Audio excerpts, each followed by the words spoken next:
We begin in God's name. Greetings. Welcome to From Gandhi's Desk. Our discussion continues on the 23 question series, and today we are to begin the 144th episode. The topic under discussion is, what is Hadith? Let us continue. Hadith, in your view, is the Prophet's knowledge, deeds, and the history of his times? What was the history of this history? And how did this historical corpus get transformed into a critical discipline? And what process did they formulate for the verification of this historical corpus? What were the standards for acceptance of narrations? After the chain of narrations, I wish you to take the discussion ahead and tell us the content of those narrations, the chains that were existing in those historical corpus and narrations. After passing them through the process of verification, what critical standards did they set regarding the text of narrations? The topics which we are conversing about, the first thing among them under discussion is what are the standards for the acceptance and rejection of Hadith? The debate on the chain of narration has finished. Now we would look at the text of Hadith. There are just two things. First are the people who relate a certain narration, which is called chain of narration. As for the standards which were set for it by the experts of Hadith, I have stated my point of view on them. This part of the discussion is being read out from the first section of my book, Meezan.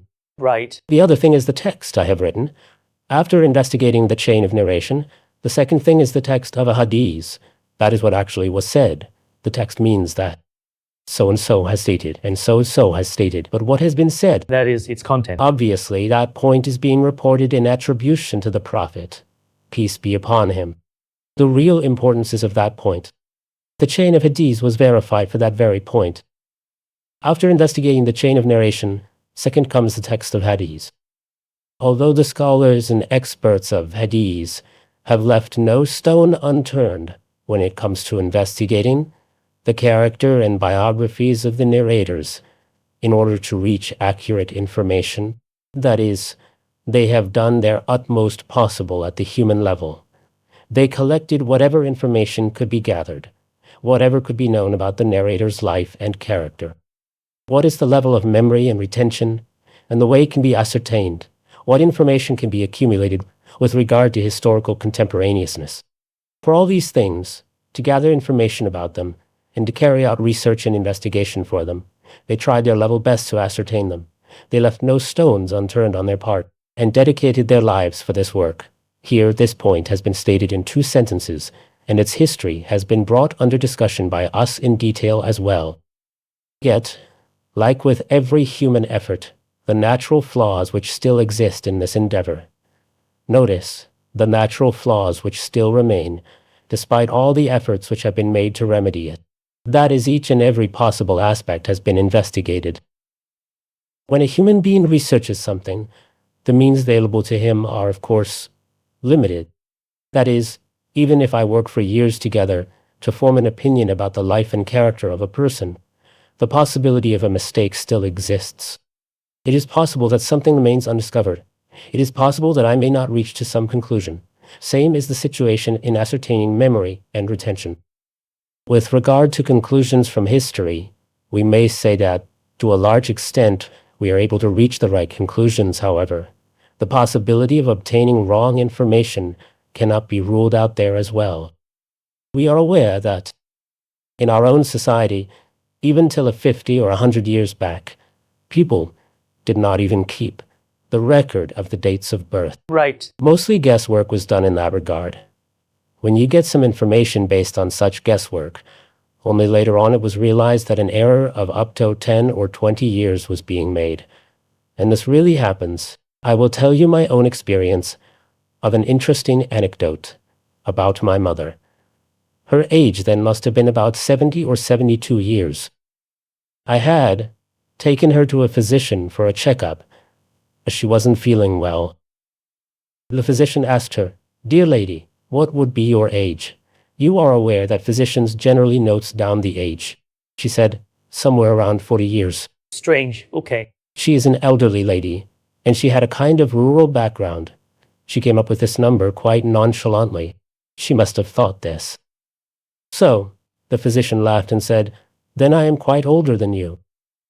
Such things can be expected in the rural environment of our society. Here as well you may obtain wrong information on occasion.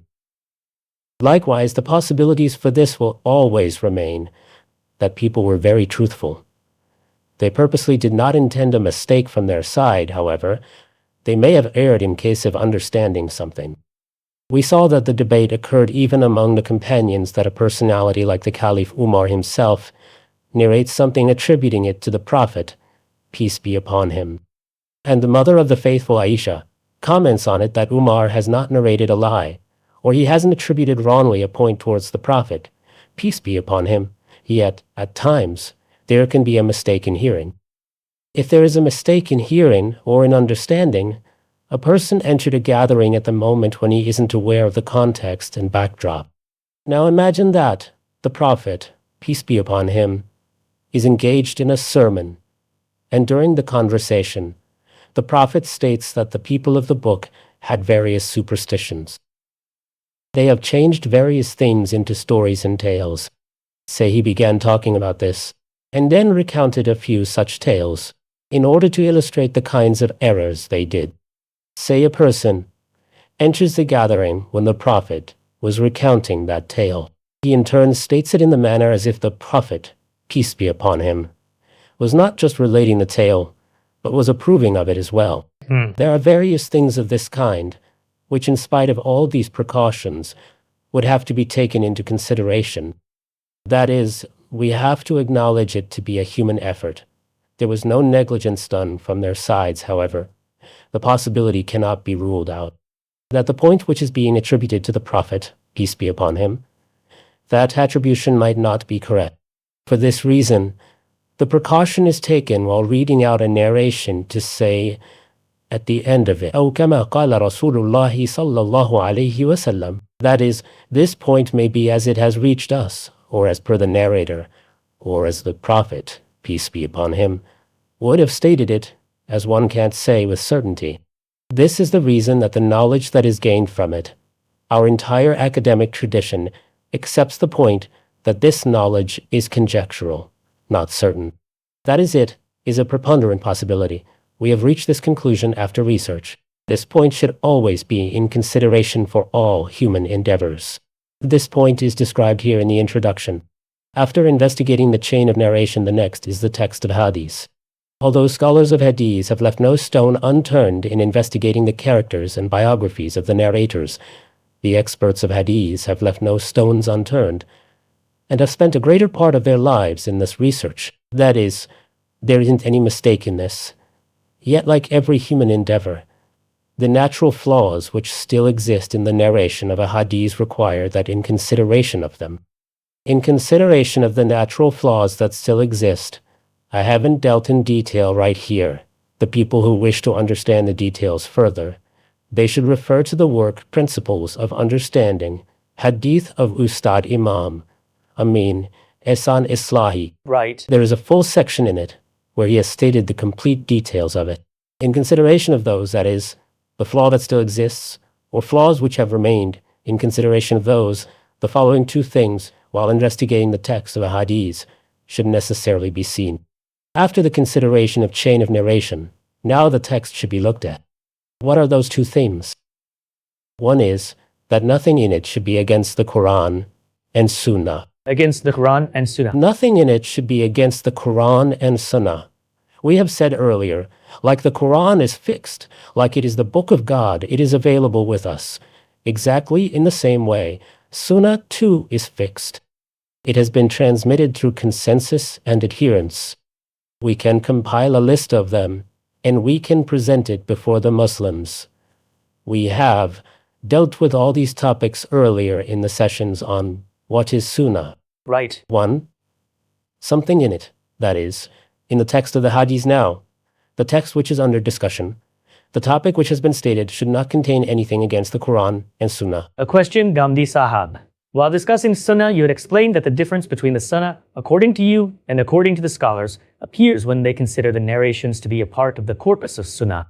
So, if you are reading to us the point of the Muhaddisin, then according to them, the source of Sunnah are the historical narrations themselves. How can they say that it shouldn't be against the Sunnah? It will become clear soon. We would get to this presently. I have just summarized. So I was saying, firstly, nothing should be against the Quran and Sunnah. Secondly, Nothing should be against universals of knowledge and common sense.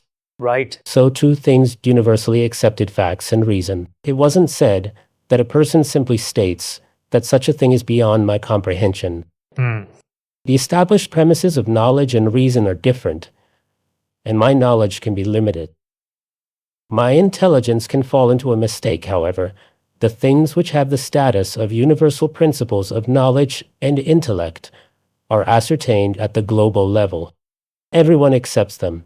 Nobody can deny them. And same is the case of the principles of common sense. This was the second point within these desiderata. I have elaborated it further. So the first point was, nothing in it should be against the Quran and Sunnah. Now, going further. About the Quran, it has already been explained that in religion, the Quran is the Meezan and the Furqan. For this, people should not only refer to this book, they should also listen to the discussions that we have done on the topic of differences over Qira'at. And Meezan and Furqan. And we had discussed it separately under Meezan and Furqan. It has already been explained that in the religion, the Quran has the status of Meezan and the Furqan. That is, it has the decisive status. After referring to it, will be decided the thing which would be considered as the religion, and the thing which won't be considered as the religion.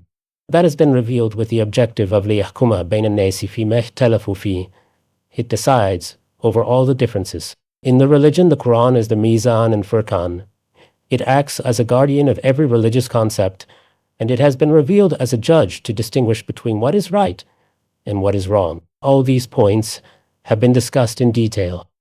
Therefore, no further explanation is required of the fact that if anything goes against the principles of the Quran, then it must necessarily be rejected.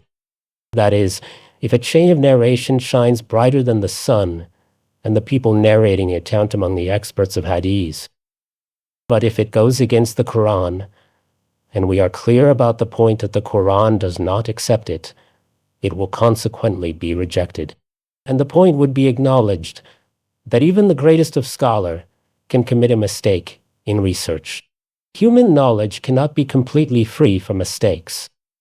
Whatever be our efforts and dedication, what is the ultimate result of it? The preponderant or probable likelihood, that is, it's as if we carry out the research and draw this inference that from whatever resources that were available to us, the maximum that can be inferred from it is this thing that I am stating. Hence, if it is against the Quran, it has to necessarily be rejected. Similar is the case with the Sunnah. Whatever guidance of religion has been received through these means, that is through the Sunnah, regarding that too, this point has been elaborated quite categorically earlier. That the Prophet, peace be upon him, had promulgated it complete full care, as with the Quran. Okay. There is no difference between the level of authenticity of the two. Just as the Quran is transmitted through the consensus and oral adherence of the Ummah, similarly, the Sunnah has also been transmitted from its consensus and practical adherence. There is no difference between the level of authenticity of the two.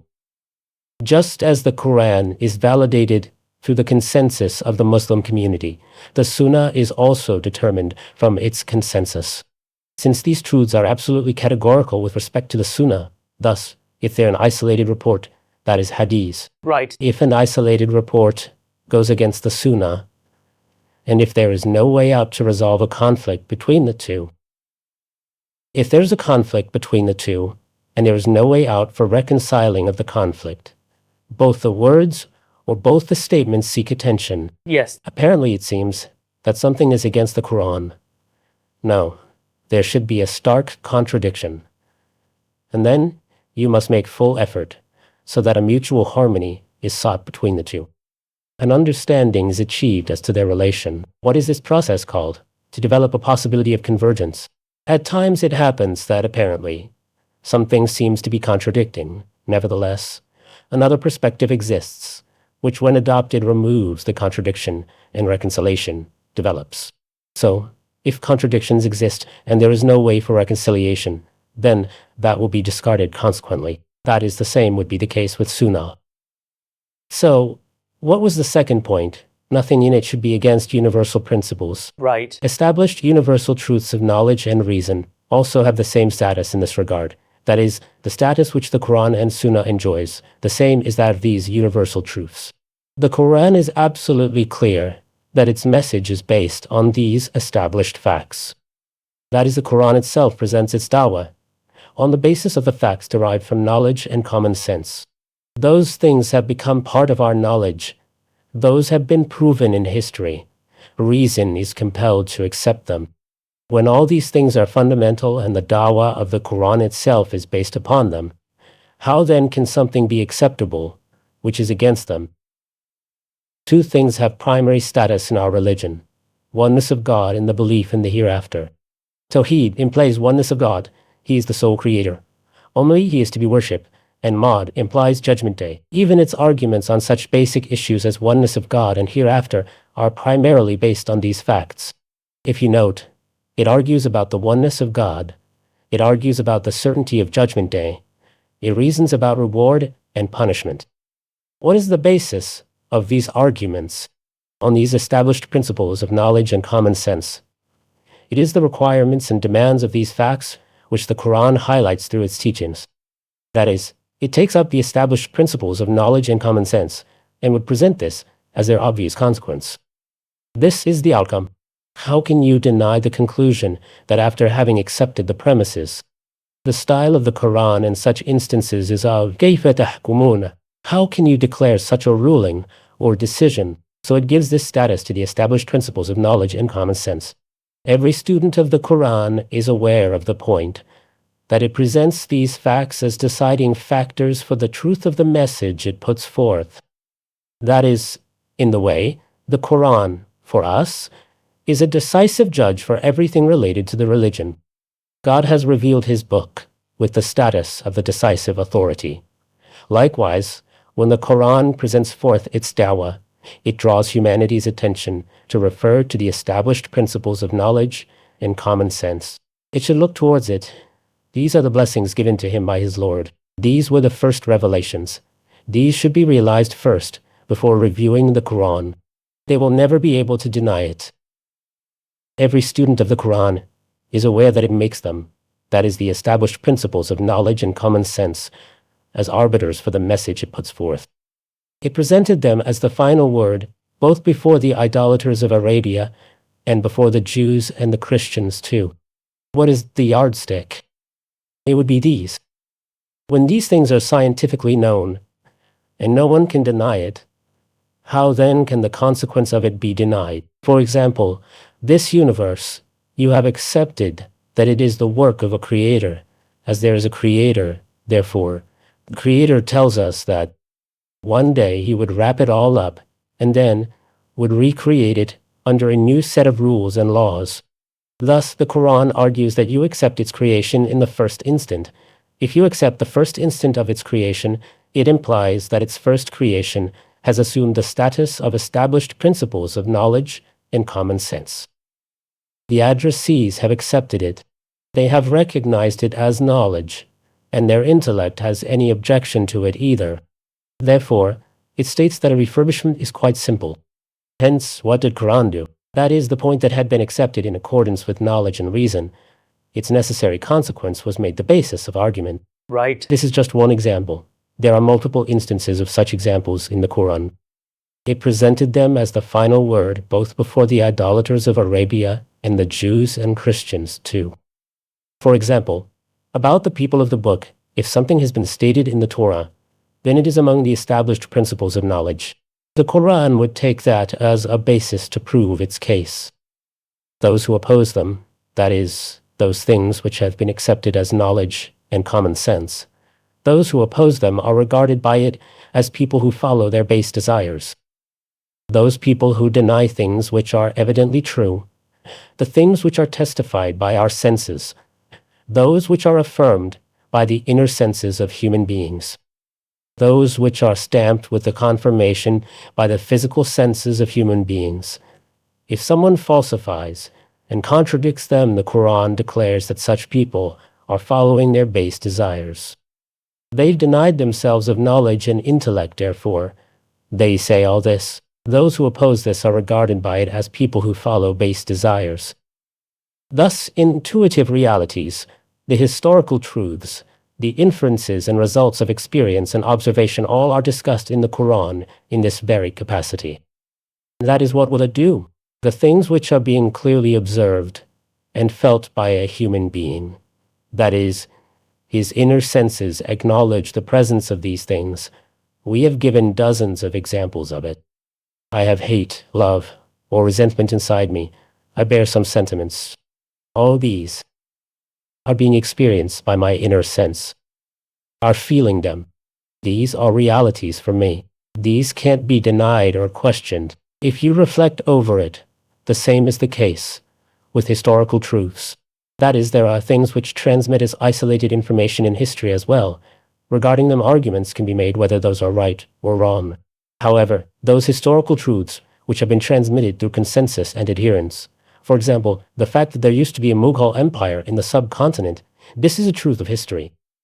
The specifics of what Shah Jahan or Bahadur Shah Zafar or another Mughal monarch said or did can be debated. However, this is an established fact.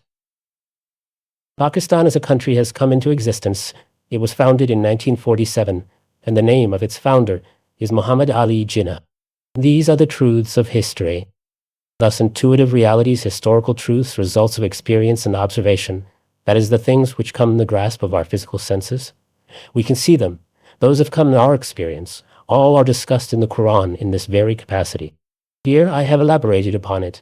What are the established principles of knowledge and reason? It is these. These are the very things which the Quran takes as a basis to present its own dawah, and expects human beings to decide on their basis. When he displays such an attitude against them, it criticizes him, and draws his attention to this contradiction, that how can he deny these things? These are the foundations of your knowledge. Thus, those things which the Quran itself points to, what are those things? The things which I have stated thus, those things which the Quran has declared as a standard to distinguish between right and wrong. It will give reference to these things. Look at the earth, the sky. This is your experience. This point has come to your knowledge. This is a historical truth. It presents all these things. Hence, those things which the Quran itself has made the benchmark for right and wrong.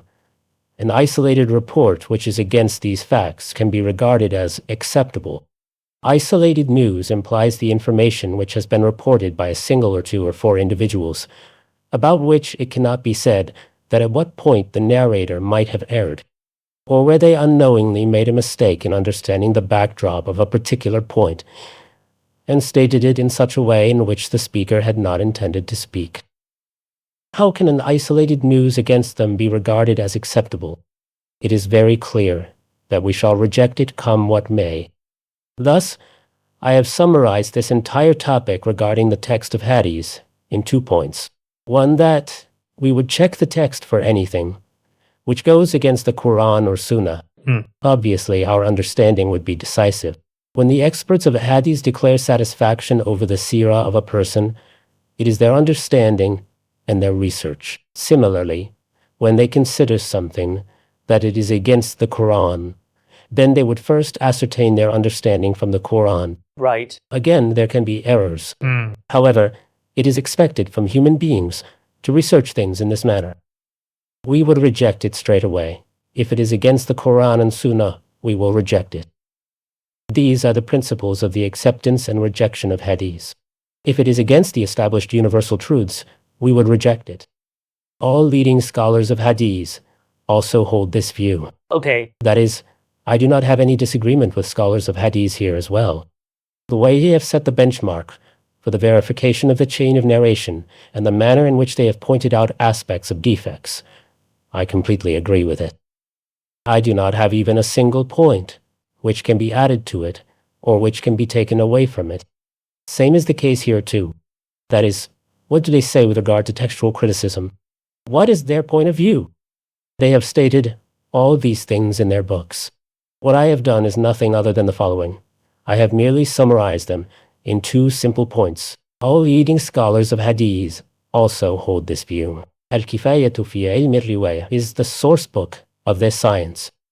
That is, It is said that Al-Kifayatu fi ilm riwayah, written by Khatib Baghdadi, it is such a book that it holds the status of the mother book for this science. It is a primary text.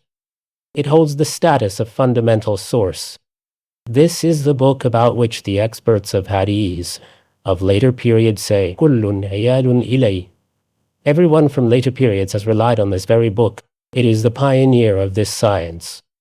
Its author, Khatib Baghdadi, writes, وَلَا يُقْبَلُ الْخَبَرُ الْوَاحِدُ فِي مُنَافَاةِ حُكْمِ الْعَقْلِ وَحُكْمِ الْقُرْآنِ الثَّابِتِ الْمُحْكَمِ وَالسُّنَّةِ الْمَعْلُومَةِ وَالْفِعْلِ الْجَارِ مَجْرَى السُّنَّةِ وَكُلِّ دَلِيلٍ مَكْتُوبٍ بِهِ.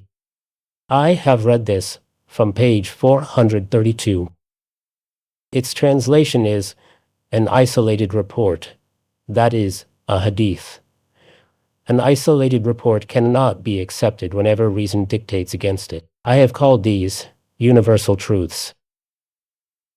Any isolated report cannot be accepted in case it is contradicted by any universal truth of reason, or when it is against an established and explicit directive of the Quran, when it is against a known Sunnah, or is against a practice which is established just like the Sunnah, or its conflict with some conclusive proof becomes absolutely evident. This is the standard which the experts of Hadith have themselves stated for the text. I said that I have summarized this very thing. I have not made any addition or deletion in it. Here the Hadith experts themselves are stating the point that an established Sunnah is something while isolated report is something else. Okay. That is, the Prophet, peace be upon him, promulgated a particular directive as part of the religion. In the words of Imam Shafi, it has turned into ilmul amma.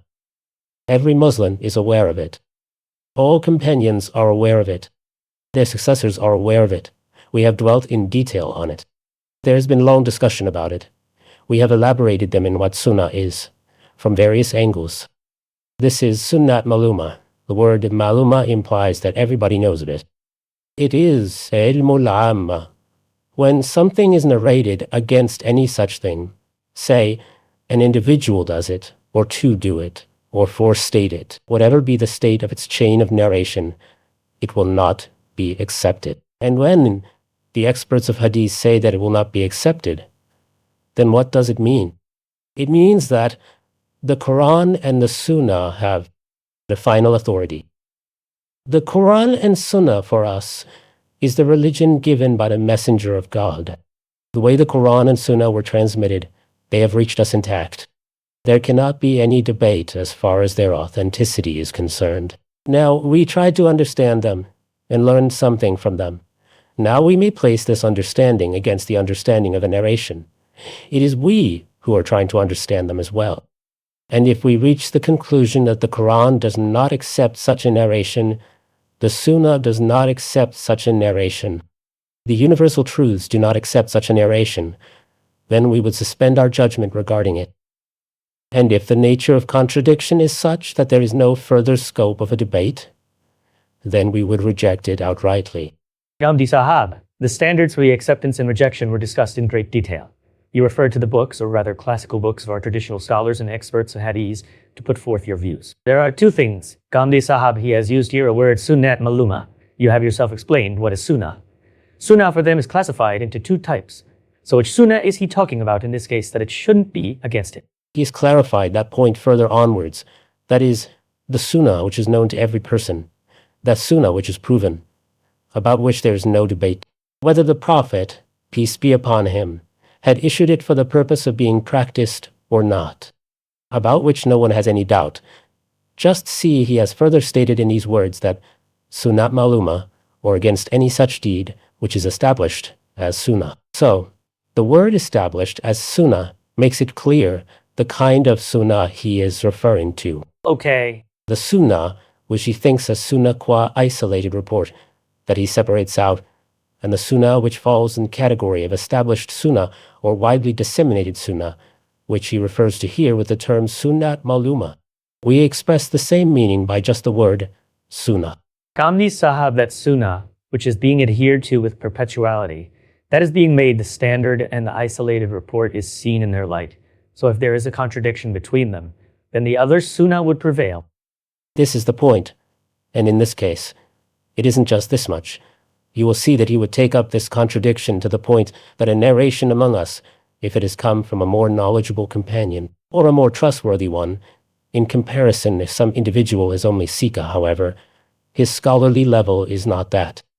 He states such a thing where contradiction has developed, then it would be rejected, and this is termed as shazuz, everywhere. The point of consideration is how a particular thing has been transmitted. The Quran has reached us through consensus and practical adherence. Sunnah, just the term Sunnah, is sufficient for us. For him, it's proven Sunnah, established Sunnah, or widely disseminated. It has reached in this very manner, therefore it is termed Sunnatun Thabita. This is why it's termed Sunnatun Mutawatira, and this is why it is called Maluma.